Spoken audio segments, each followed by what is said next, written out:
Yes, tayari kutoka SGR mpaka hapa. Unachokiona mama, hiki unachokiona mbele kwanza ni nini hilo? Bonge moja la jumba. Hii mama sasa kasi. Sasa hii ni nyumba yangu nyingine.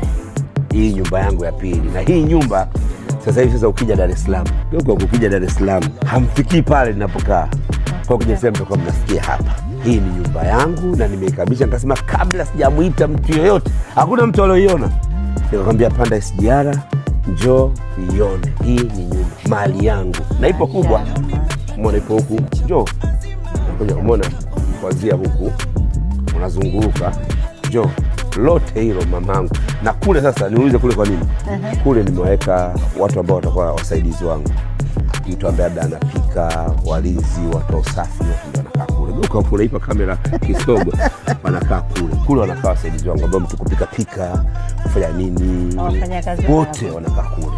Hawatahusiana na mimi. Hasa watu wengi wanasema, sio jamani. Ile ya kwangu sio kama imeuzwa, haijauzwa hii. Sio kama ile nimeiuza. Ile ipo. Ile ipo. Sasa wewe utaniambia nifanyeje ile kama nilikuwa nataka kama nifanye biashara. Kwa sababu jamani msichokijua mamangu nyumba anayo Morogoro na nyumba yake, lakini pia ana nyumba ambayo mtoto kaka yetu wa kwanza amemjengea, alimkabidhi. Kwa hiyo haitaji swala nyumba. Nafikiri mliona kupita kwenye page yangu. Hii ni mali yangu. Mashaallah. Unaionaje kwanza? Shamba nzuri. Makweli nzuri. Ni kasri. Sasa niulize bei gani ile nyumba? Maana ile ilikuwa bilioni 1. Sasa hii si bilioni ngapi? Hii sasa ni bilioni 5.3. Bilioni 5.3. Kwa sababu angalia hii pavers, umeona hii pavers sio ya Tanzania. Pavers. Umeona hivyo kubwa hiyo? Hii sio ya Tanzania. Ukija taa hizo hakuna hapa taa kama hiyo. Sasa vyote hivyo vilitoa wapi? Za kujengea kasri kama hiyo. Majumba kama haya tumezoea kuona watu wa Waarabu. Wanajenga majumba kama haya. Sasa mwisho ndio yale atawaambia mwanao anauza madawa kule. Na walimwengu wakose kuongea. Sasa mimi hili jumba lote. Unaona vitu vyote unaviona. Mimi nafanya kazi, kuna makampuni nafanya nayo kazi. Kampuni ya kwanza ambayo inasaidia nafanya mimi mpaka nifanikiwe hivi. Unavyoona mama. Ni Silent Ocean na Kilimanjaro Star Cargo. Silent Ocean inaongozwa na Kansela Salah.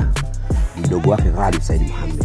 Hiyo ya kwanza. Kampuni yangu ya pili ni GSM Beverage. Hawa GSM Beverage ni wauzaji na wasambazaji wa vifaa vimiminika, maji, juisi.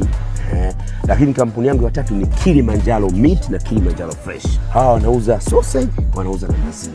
Kampuni yangu nyingine ambayo wanafanya nayo kazi ni Nax Skin Care. Hawa wanatibu ngozi. Wamekuwa wakitibu ngozi kwa ukubwa sana. Haya makampuni matano niliyokutajia ndio makampuni mama yamefanya. Sio kwa sababu nafanya nao kazi, nimeingia nao mkataba. Maana wanalipa kila mwezi wanalipa. Kwa mimi nilichofanya nitoka nimeanza kufanya nao kazi, nimekusanya hela. Lakini mtu mkubwa ambaye nilikuwa nimshukuru kwa dhati kabisa ni Kansela Salah.